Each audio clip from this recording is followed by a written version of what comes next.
Olá, o meu nome é Cássia Regina, eu sou professora de Física aqui no Pré-Vestibular Social do CEDERJ e nós vamos estar trabalhando agora o capítulo 8, Composição de Velocidades.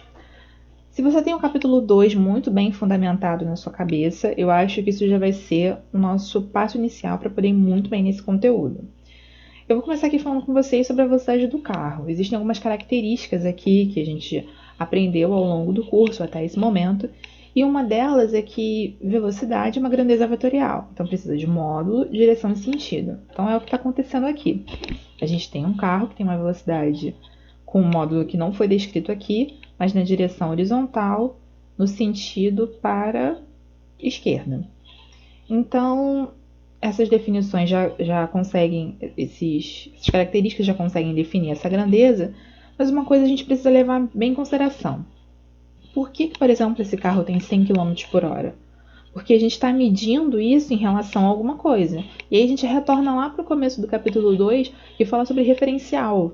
Então, uma coisa que a gente tem que levar aqui nessa figura em consideração, que essa velocidade do carro ela é 100 km por hora em relação à Terra. Então, olhando para essa árvore como referencial, a gente pode dizer que ela está parada, mas como assim ela estaria em repouso?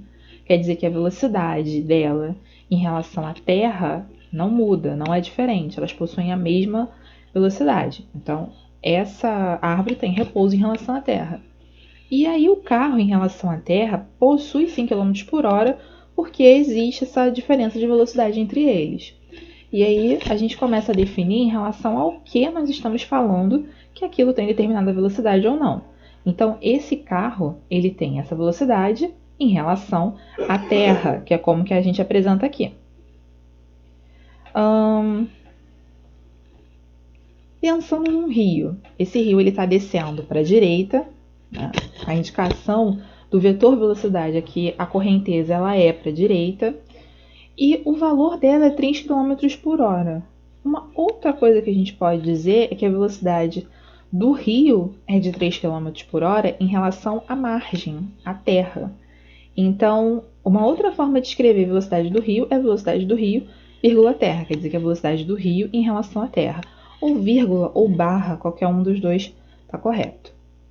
E aí, uma outra coisa que a gente pode dizer seria essa velocidade do barco. Então, qual é a velocidade do barco? Eu posso dizer que é 4 km por hora. Então, o velocímetro do barco marca 4 km por hora. O motor é capaz de dar para esse barco, através da hélice dele, 4 km por hora. Então, pensando o seguinte, a gente vai pegar esse barco e vai colocar rodinha neles. E, em vez de pensar que esse motor dá esses 4 km por hora para a hélice, para poder ela girar, que ela estaria em alto mar, no rio, na praia, não sei, ela vai dar para a rodinha, tá? Não passe de mágica.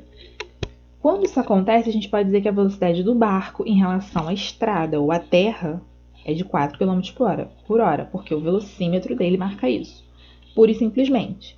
Então, se a gente pega esse barco e coloca ele no rio, em vez de dizer que a velocidade do barco em relação à estrada, como era antes, quando tinha rodinha, passa a ser em relação ao rio, ok? Então, isso em relação ao rio seria a velocidade.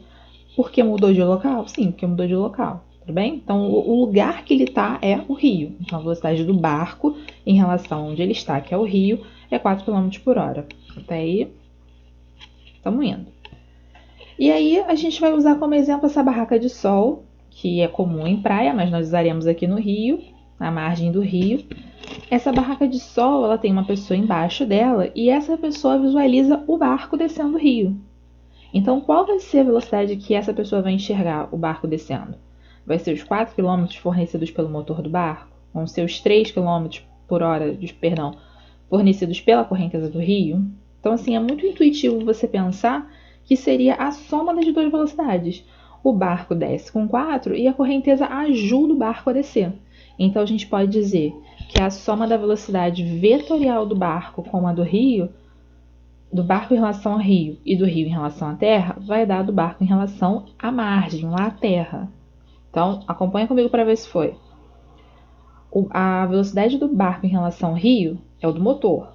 A velocidade do rio em relação à margem, à terra, é a da correnteza. E a velocidade do barco em relação à margem é alguém que está lá na margem enxergando o barco indo. Então, quando o barco está indo, o que eu enxergo descendo do rio? Ele mais o que a correnteza ajuda. Então, os 4 km dele, mais os 3 km por hora 4 km por hora do próprio barco, em relação ao rio, mais os 3, totalizando 7 km por hora. E aí, uma outra forma de fazer é simplesmente uma soma vetorial. Então, vetor mais vetor, dando esse vetor. Não vou repetir os nomes porque eu estou me repetindo demais. E aí, um outro exemplo para você ficar um pouco mais claro seria o seguinte. A velocidade desse homem que sobe a escada pode ser simplesmente dita como a velocidade do homem em relação à escada ou em relação à terra.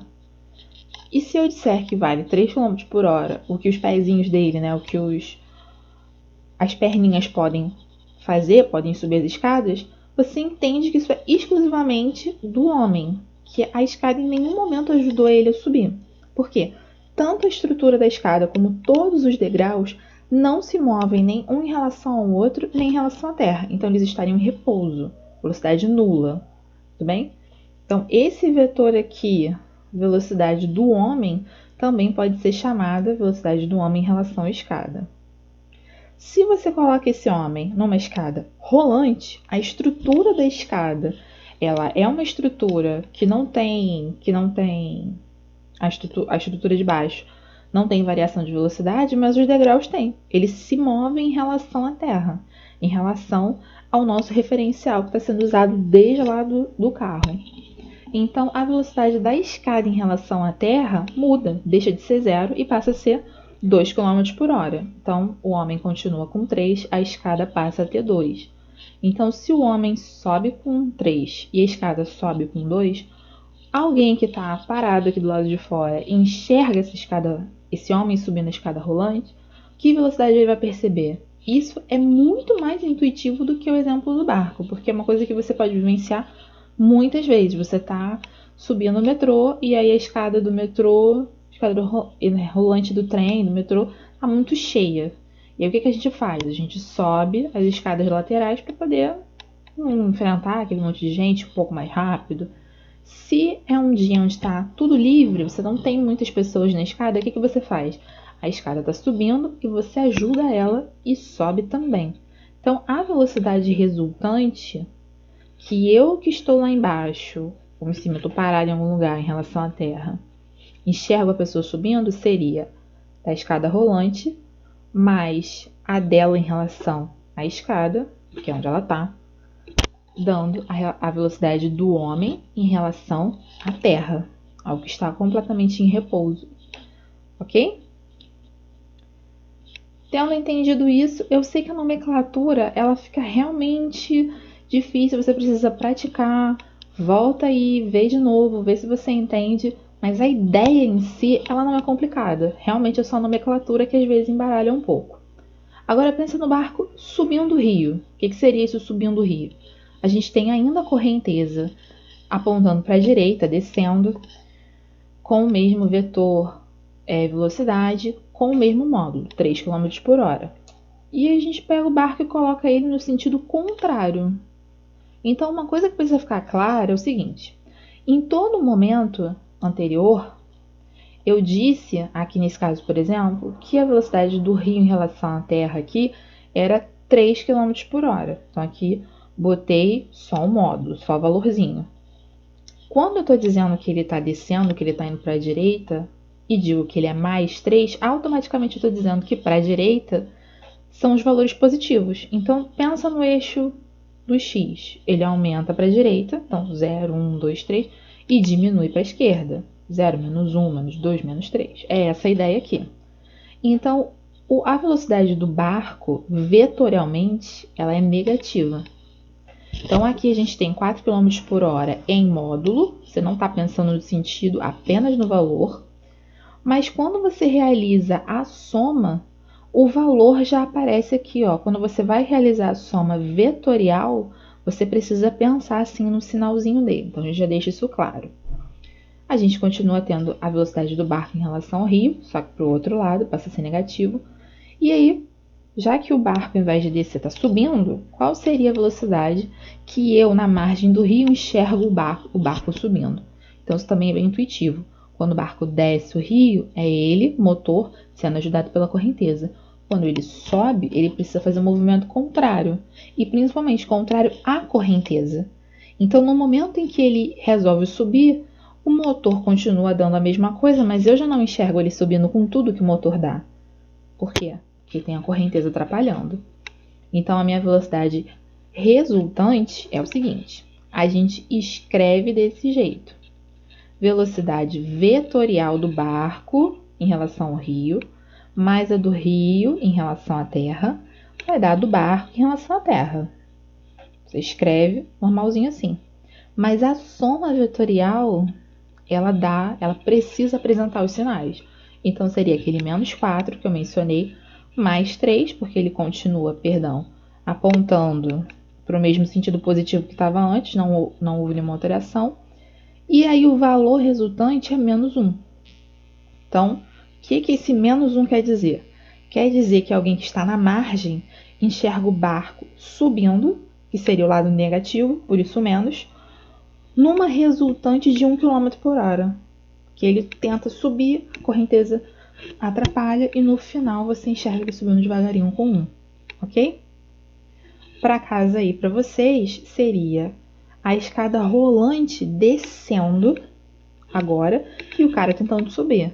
Esses exemplos de os adolescentes que temos aqui, que acabam tentando subir uma escada que está descendo, descer uma escada que está subindo, o rolante. Então, ele consegue? Ele não consegue? Isso fica aí para casa para vocês. E a gente tem esse último exemplo, que seria o barco atravessando o rio. Então, o que a gente teria? A minha velocidade ainda para a direita do rio em relação à terra. Tá? E uma coisa que eu preciso deixar claro. Não vamos levar em consideração que o meio do rio tem uma velocidade maior do que a da margem, que na superfície, em relação ao fundo, em relação ao meio, não interessa. Todo mundo, todas as gotículas de água dentro daquele rio vão ter a mesma velocidade, senão não tem como começar a conversar sobre isso aqui. Então, a todo momento, o barco vai ter sempre a mesma velocidade, o rio vai ter sempre a mesma velocidade para a gente encontrar uma resultante com uma velocidade uniforme. Não vamos trabalhar com variações de velocidade aqui para isso, tudo bem? Então, pego o meu barco. E aí, o que esse barco tem? A velocidade dele própria, tentando atravessar a perpendicular, como a gente encontra aqui, e a velocidade do rio empurrando para frente. Então, o que isso tem aqui? É uma soma de vetores, claramente perpendicular. Por quê? Porque é o início, é a questão, é o começo da questão. Eu quero atravessar o rio, chegar na outra ponta perpendicularmente. E o que isso acaba gerando? A soma de dois vetores. A gente já viu isso aqui algumas vezes. Eu vou ter uma velocidade resultante, que é a do barco em relação à terra. Então, é isso que a gente vai enxergar.